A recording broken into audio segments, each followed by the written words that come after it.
I was just looking for a warm meal somewhere. Thanks for inviting me to dinner. General Sanchez, thank you, sir, for your kind invitation and your strong leadership. Ambassador Bremer, thank you for your steadfast belief in freedom and peace. I want to thank the members of the Governing Council who are here. We're pleased you're joining us for one of our nation's great holidays, a chance to give thanks to the Almighty for the many blessings we received. Particularly proud to be with the 1st Armored Division, the 2nd ACR, and the 82nd Airborne.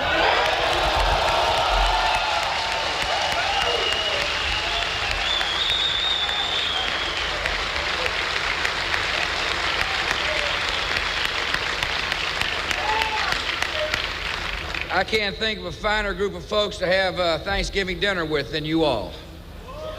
We're proud of you.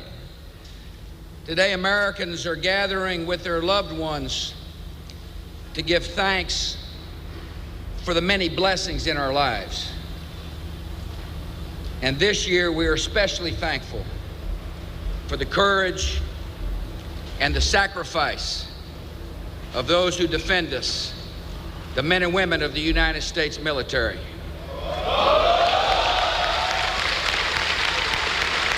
That was President George W. Bush, November 23, 2003, in Iraq.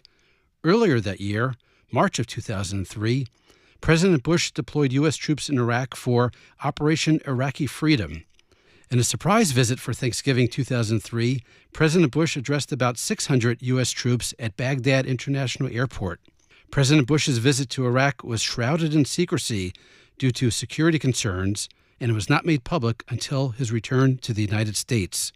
It was one of several surprise visits timed to Thanksgiving and Christmas that U.S. presidents made to Iraq and Afghanistan over the past 2 decades. With President Biden withdrawing U.S. troops from Afghanistan earlier this year, the United States now has no troops engaged in an active war overseas. So, this year, no surprise presidential visits to active war zones for the holidays. In this week's episode of C-SPAN's The Weekly, we'll remember when presidents surprised U.S. troops fighting in Afghanistan and Iraq with holiday visits. After this, President Barack Obama made a surprise visit to Afghanistan during the 2010 holiday season. A year earlier, he ordered additional troops to serve in Afghanistan, the country that was the staging ground for the 9/11 terror attacks. Here's President Obama on December 3, 2010, at Bagram Airfield. But let me say that at this time of year, Americans are giving thanks for all the blessings that we have. And as we begin this holiday season, there's no place that I'd rather be than be here with you. I know it's not easy for all of you to be away from home, especially during the holidays. And I know it's hard on your families. They've got an empty seat at the dinner table. Sometimes during the holiday season, that's when you feel the absence of somebody you love most acutely. But here's what I want you to know. As President of the United States, I have no greater responsibility than keeping the American people secure. I could not meet that responsibility. We could not protect the American people. We could not enjoy the blessings of our liberty without the extraordinary service that each and every one of you perform, each and every day. So on behalf of me, on behalf of Michelle, on behalf of Malia and Sasha, on behalf of more than 300 million Americans, we are here to say thank you. We are here to say thank you for everything that you do. President Donald Trump made a surprise visit to the region the day after Christmas in 2018.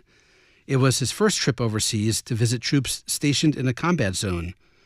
President Trump did something neither Presidents Bush nor Obama did. He brought along the First Lady. From December 26, 2018, at the Al-Assad Air Base in the Al-Anbar province in Iraq, here's President Trump introducing Melania Trump. Well, first of all, at ease. Let's have a good time. Let's have a good time. And we had an incredible meeting that lasted for about an hour. And you have no idea what we've come up with. You're going to be so happy. You're going to be so happy. I want to just first say thank you for everything. And on behalf of Melania and myself, we had a great flight in. So I want to thank you, honey. Come say hello, honey. Just say hello.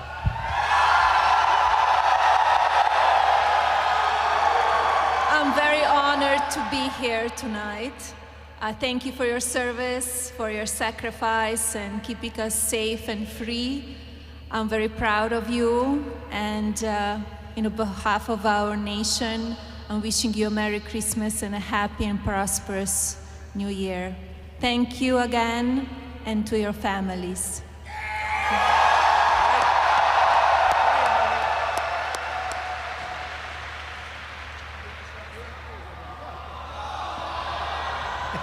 Let's let her make the speech, right?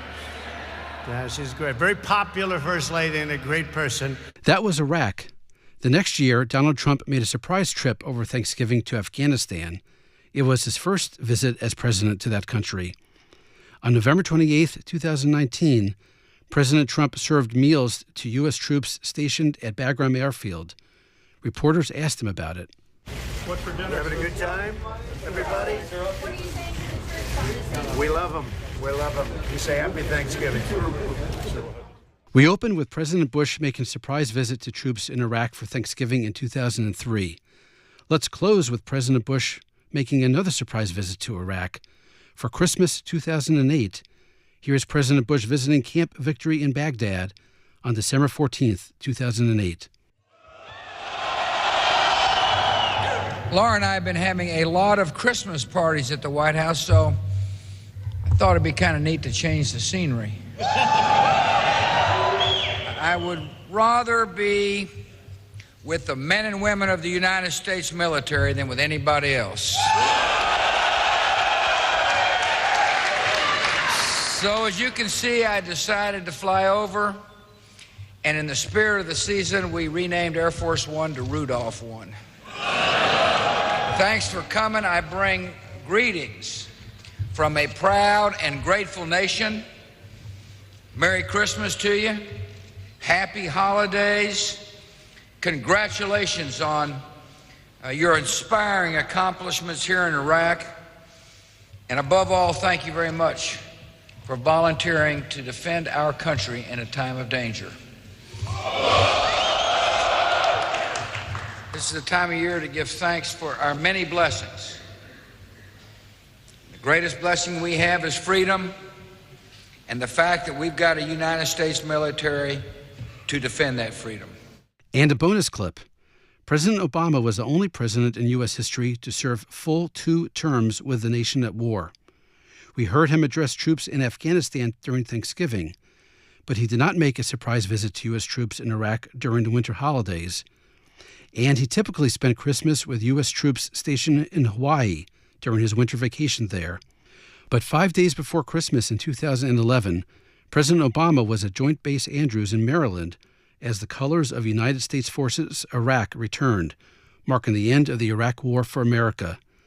Then Vice President Joe Biden was also there, as was Lloyd Austin, who is now President Biden's Secretary of Defense. Finally, I'd like to take this opportunity to wish all of our Iraq War veterans and their loved ones a very joyous holiday season.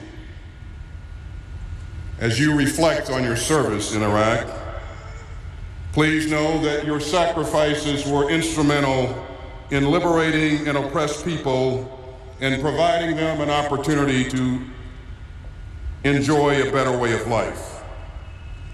You have set the conditions for democracy to take root in a region that is critically important to the United States of America. You have done all that our nation has asked of you and more. Again, thank you for a job extremely well done. Extremely well done. That's it for this episode of C-SPAN's The Weekly. A reminder that you can find other moments from U.S. military history and U.S. presidents marking winter holidays by searching the C-SPAN video library. Just go to cspan.org and use the search bar on top. It's free, and so are the memories. Thanks for listening. Happy searching.